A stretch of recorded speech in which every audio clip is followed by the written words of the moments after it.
Good morning. It's Saturday morning, and it's early and quiet in the house. Still in my PJs.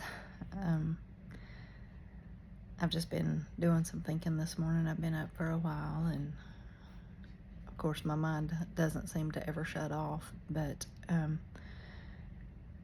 I've just been reading the letter that I was going to read today, and I know I've talked some about memory loss and grief, but I don't know that I could ever fully explain how profound the impact of grief is on your mind in general.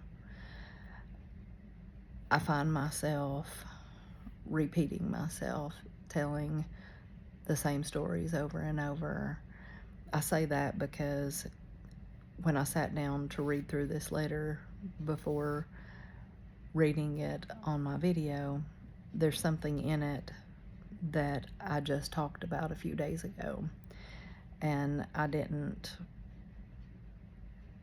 remember when I was talking about it that it was something that I had also written to Brayden and told him about. But I've talked about this a lot with my family. I think we've all experienced it on some level, but it completely transforms your thought process, your ability to remember things, at least for me. Even Landon has mentioned this, and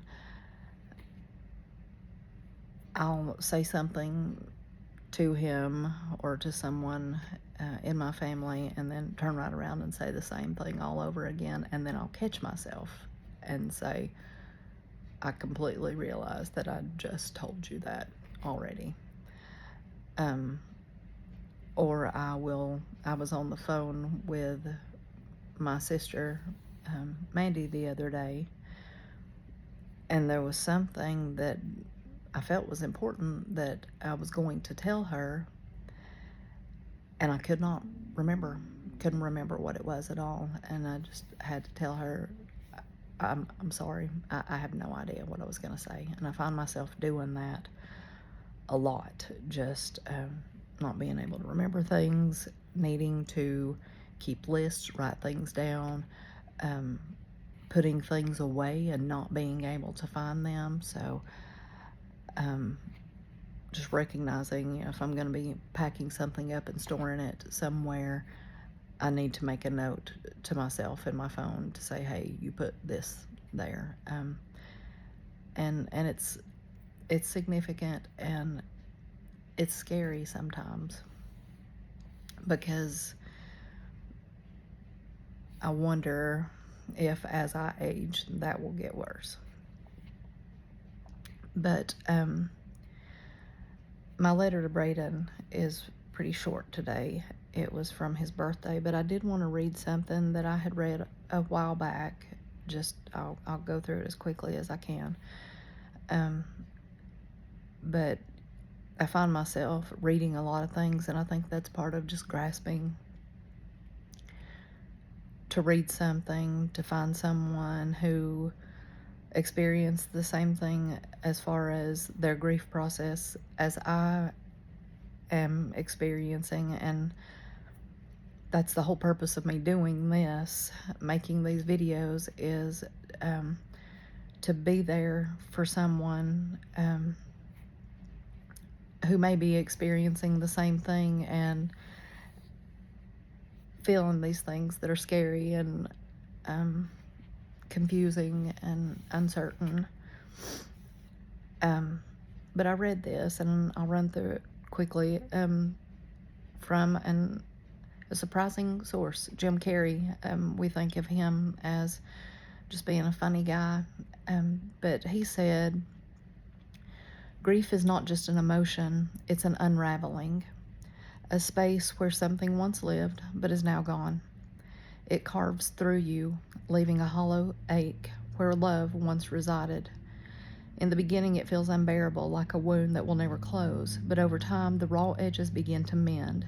The pain softens, but the imprint remains, a quiet reminder of what once was, The truth is, you never truly move on. You move with it. The love you had does not disappear, it transforms. It lingers in the echoes of laughter, in the warmth of old memories, in the silent moments where you still reach for what is no longer there. And that's okay. Grief is not a burden to be hidden. It is not a weakness to be ashamed of. It is the deepest proof that love existed, that something beautiful once touched your life. So let yourself feel it. Let yourself mourn. Let yourself remember there is no timeline, no right way to grieve. Some days will be heavy and some will feel lighter. Some moments will bring unexpected waves of sadness, while others will fill you with gratitude for the love you were lucky enough to experience. Honor your grief, for it is sacred. It is a testament to the depth of your heart. And in time, through the pain, you will find healing. Not because you have forgotten, but because you have learned to carry both love and loss together. And I think that's very accurate. A lot of that is very accurate, because I've mentioned before, just kind of the roller coaster of emotion, and it is carrying love and loss together. So I'll go ahead and read my letter to Brayden. This was from Brayden's 20th birthday, April 11th, 2025. This is my 47th letter. Good morning, my precious boy. Happy birthday, baby.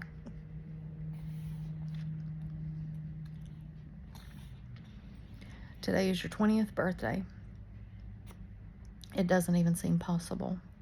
You should still just be a little boy, and you should still be here with me. Oh, Brayden, how desperately I miss you.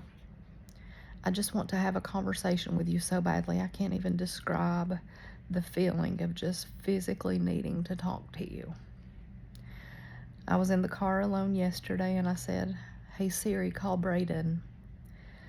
I knew the call would go straight to the automated voicemail, but I just needed to say it. To say your name in my call log. Then Siri said, "Calling Brayden home." And I just thought to myself, God was calling you home. I will never understand why during my time on this earth, but I will understand someday. You know my heart is broken.